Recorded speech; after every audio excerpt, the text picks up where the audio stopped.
Good night, everyone. So today, my name is Justin, and welcome back to the Math Proof series.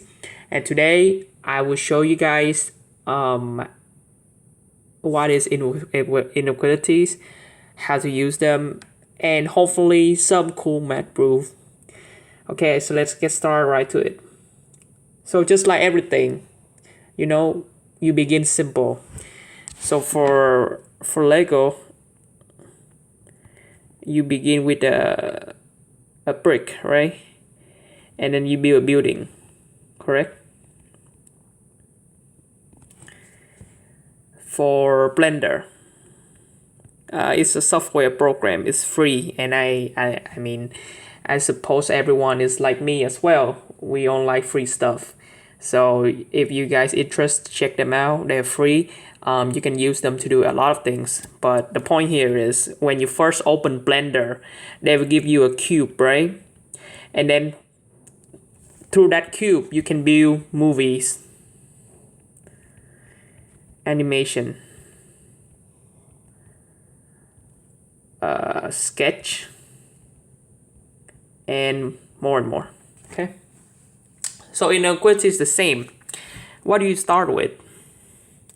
Well, for inequality, sorry, I'm really bad at spelling, but you get my point.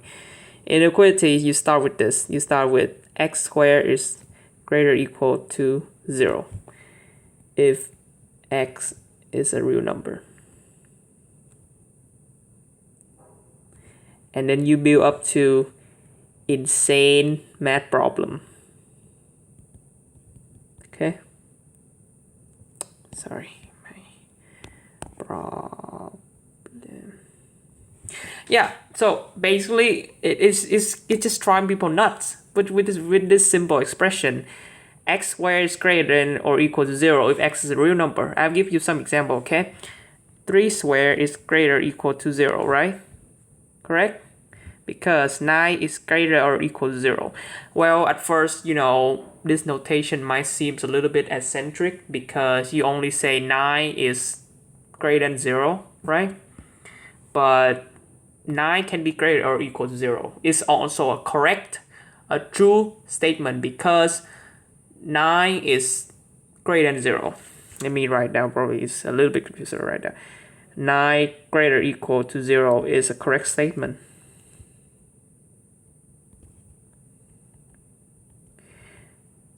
Because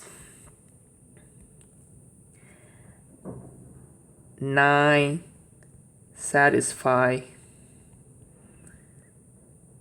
one of the two criteria: greater than 0 or equal to 0. So in this case, you see 9, they satisfy this criteria. So 9 is greater than 0. So saying that 9 is greater or equal to 0 or equal to 0 is correct. Okay, you can say that. I know it's weird. I always say that 9 is greater than 0, that this thing makes sense.